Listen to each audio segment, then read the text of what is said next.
Ladies and gentlemen, welcome to another episode of The Weigh-In. The title of today's episode is Ghost in the Machine, the effects of technology in horror movies. Great title, sir. Are you ready? I am ready. Seatbelts on. Yeah. So, to really unpack it and really clarify, so being 80s babies, you know, and some of us older than 80s, like, there wasn't the advent of the internet. And we didn't have cell phones, and we didn't have modern technology as we have of today, 2020. So it added a certain charm to horror. Sure did. It made you feel more isolated in a sense. You know, like it made like there wasn't the benefit of technology to get you out of things like we have now. So like I wanna talk about that. So let's just talk about cell phones. Let's start with cell phones. Sure. So like think about it. You have the traditional horror movie, you know. The guy or the girl like is trapped in the house and they go to use the phone and the phone's not working. Like they cut the phone line. Remember that was a thing? Yeah. They would cut the phone line. So that was a good one. Yeah. Remember the girl babysitting? She's in the house. The phone keeps ringing. The dude says, "I'm out to get you. I'm going to kill you." Yes. The motherfucker's in the house all along. Yes, but you don't know because there's no caller ID. Correct. So think about it. The rotary phone. Yeah, the rotary phone. So you can't do that with cell phones because you're automatically going to be able to see the number and you can trace that back. So as I grew up, I always used to think like, in rewatching older horror movies, like it kind of takes out some of the fear factor. Yeah, it does. But there's other things that we'll touch upon, maybe in this episode, maybe even in a follow-up to this. Yeah. How the effects of today's technology is referenced more in the horror films of today and how they deal with it. Yeah. As opposed to what we talked about in the 80s, being 80s babies. And everything. Yeah. But like definitely the cell phone was like a huge improvement on saving, the victims' lives. Just being able to call somebody or text, You ever see a commercial that's out there right now? There's a dude that's got kind of a banged up looking face. He's kind of like, he looks like he's a guy that's got a buzzsaw. He's going to kill people. Okay. And there's 4 kids. There's a black guy and a white guy, and they're running around. They go, "Shall we escape into the red car?" He goes, "No, let's go hide over there near the chainsaws." And the dude's like looking, he goes like, "What the fuck is going on?" It's part of that horror culture where like people just seem to do like the wrong things. They needed that for the tension. So the next thing I would like to talk about is Facebook, Instagram, Twitter. Yeah. So in the aspects of sometimes you'd be out, you're driving, and like you run into a little motel, and you're just at this motel. And who knows who's running this motel? It could be the Bates Motel, like it could be all types of wild shit, But the Bates Motel TV show, by the way. Oh, that's a good TV show. It's surprisingly good. Yeah. That chick, I forget her name. She was in The Sixth Sense, and then Freddie Highmore. Yeah. He's on a new medical show. Yeah, he's good. He's a blind doctor or something like that. He's autistic. Autistic. Okay. Yeah, real good show. But that's a good show. Underrated. Yeah. Yeah, it's a very underrated show. A lot of more people should watch that Bates Motel. I like both those actors too. Nowadays you got Facebook, Instagram, Twitter. Everybody's dropping their location. Everybody's taking pictures of where they're at. So like that makes it really hard for the murderers and the psychopaths to really cover up any horror, like any violent, deadly acts because like people just, they're taking selfies everywhere. This is the front of the motel that we're at. They're taking all types of selfies and shit. We didn't have that back in the day. I always enjoyed that small town feel where like you got a bunch of, young teenage kids, young teenage virgins. They hit some small town. Yeah, they're in a convertible. They got a shack in the woods they've rented. Yeah, and like nobody knows where they are. Yeah.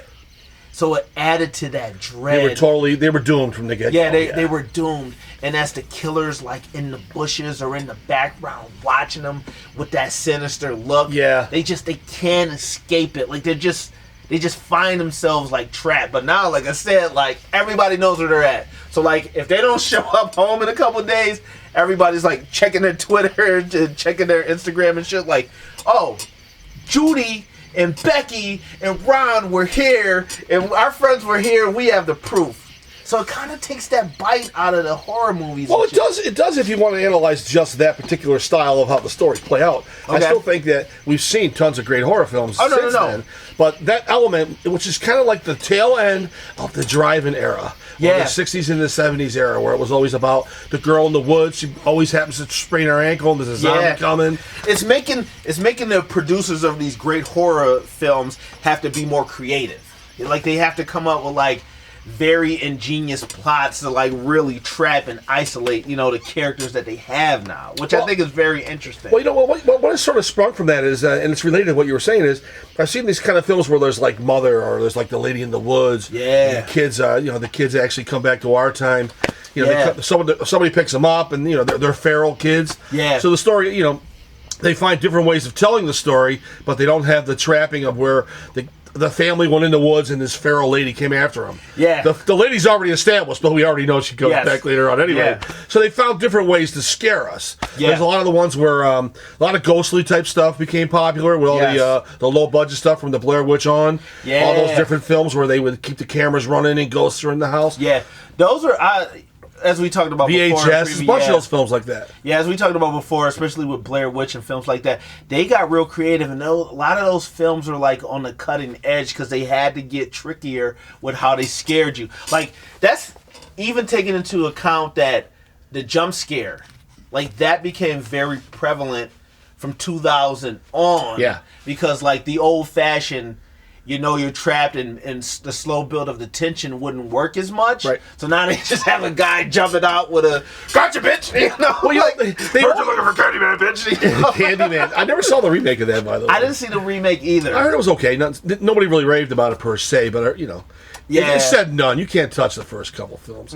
But those jump scares you're talking about, where happens real fast in today's movies, they've always been around, but back then they didn't actually show as much of the knife going into necks and everything in the old days. So they fell back on spooking you more with the darkness and the suspenseful aspect of the horror film. Yeah. So that's why they were ghostly, psychological style, suspenseful films, which are good too. I really like the suspense where, like, you're on the razor's edge of that tension and they just keep pulling you in slowly. You're just like, are they gonna live? I can't take it. I need something to happen. I do like those. I really do. If you watch some of them films you're talking about again in more modern times, they're dated in some ways, but there's still some good charm to it. No, absolutely. The first Jason is fantastic. Speaking of Jason, you're out in the woods. You're trying to escape. Now, first of all, Jason's got he's got a map of the woods in his brain. You running, you a track athlete.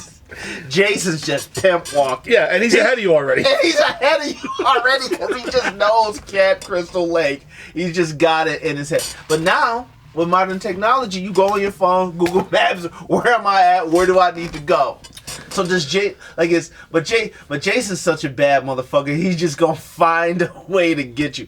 And I'm biased. As if you go back to our episode of the scariest movies of our time, Jason freaked the shit out of me. No doubt about it. Growing up as that. Oh yeah, that was the beginning of that too. Yeah, that all that sound effects and just Kevin Bacon with the arrow through his neck into bed. Woo! I had a nightmare for every Jason movie that came out. Did you? Aside from Jason X. Well, because that was kind of bordering on campy. Yeah. Well, sometimes they do play with cliches later on because then they have to reinvent the franchise. Yeah. So sometimes they take, like we see that in Spider-Man in certain comic books every now and then. They take the character to like the end of like stupidity. Yeah. And then there's a fresh reborn. Yeah. And that becomes a new successful arc or a film. So sometimes they took Hellraiser was in space. Yeah. It's like, come on, dudes, bring it back to Earth. Yeah. Leave the pinheads alone. Yeah. And it was, you got to think, the internet made the world smaller. It did. Because you were able to, like, at first you would hear about Africa, you would hear about India or Europe, and maybe you can read some books and see some pictures, but you really couldn't correspond with people. Now you can talk to people. Oh, yeah. Now you can go on somebody's Instagram page or Facebook page and see, like, the local delis, the local shops, and you can see more of the culture, so, like, you understood more. Back in the day, back in the 80s, before we had this technology, like, you had to leave it up to your own imagination. And the fact that it was foreign and unknown made it scarier. know? Sure. It always is going to be that way, like in some of today's films, I was just thinking of a couple things that might be reflective. Hit me, bro. Reflective of some of the things that we're thinking of. I think a lot of times you see like there's more disturbing type of films that deal with psychological stuff in the minds of people. Yes, they get right to that. That's a real big theme, and you also get a lot more gruesome ways that people are killed nowadays. They just get right to it. They don't have any other recourse. Maybe your canoe is gonna, it's got holes in the bottom. It's not gonna be able to save you and stuff. And you're gonna find your traveling buddies on a skewer. I've seen films like that. Yeah, I think they had to ramp up the actual terror.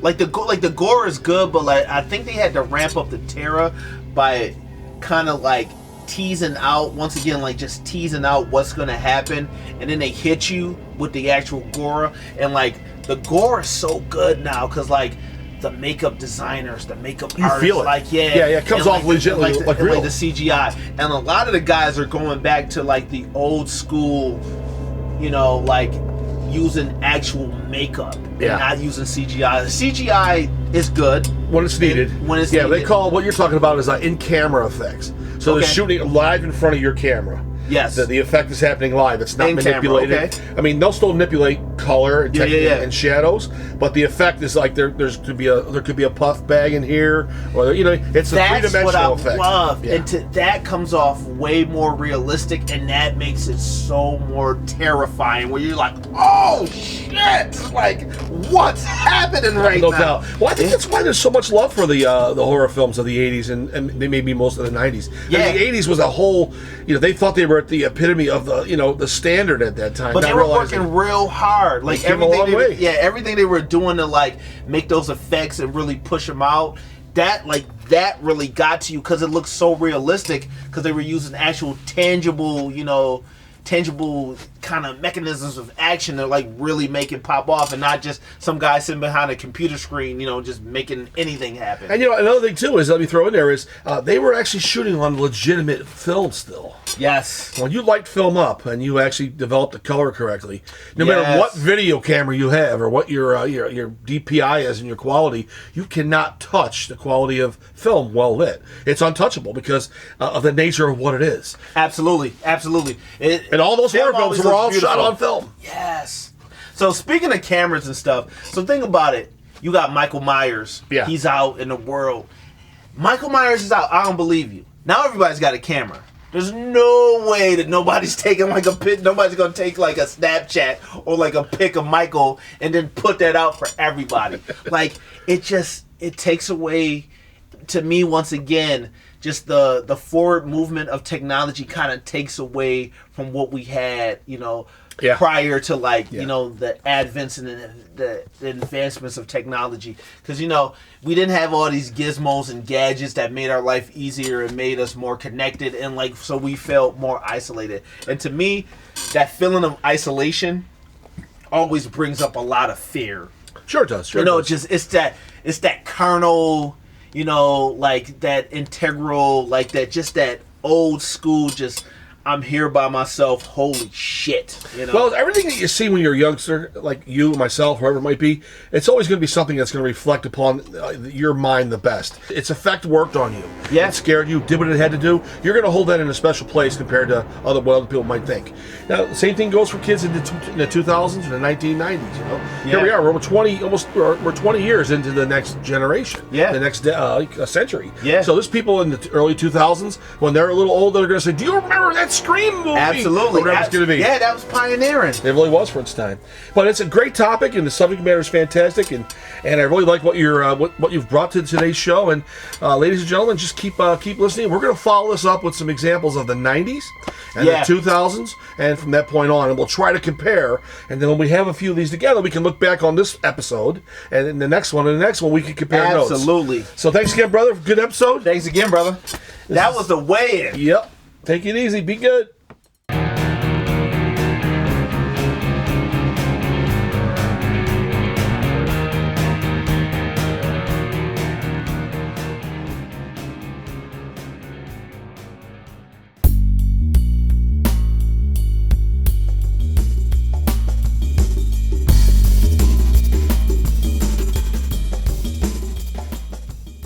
We lost the rapper Pop Smoke. Now, it was never into his music too much. I didn't even know who he was pretty much till after he passed away. Got into a little bit of his tracks. He had a 50 Cent sound, but a young dude, 20 years old. Home invasion. Home invasion. He was murdered. It's crazy, and these young rappers, these young guys, and just the younger people in general, they're too free with their information.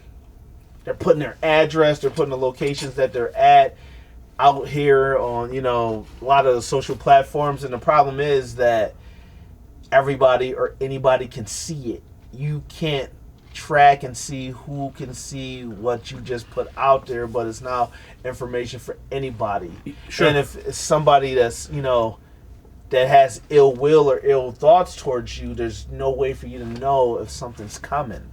So, you got to be a lot smarter online. You're leaving these digital footprints is not good. Well, there's a lot of things also connected to that, too, that people who are young need to keep in mind. And this is nothing about young bashing, just common sense stuff. No, he was a young male, 20 years old, still very young and naive in many ways. Yeah. Got himself a lot of buku green. Exploiting, nice got the bling going crazy.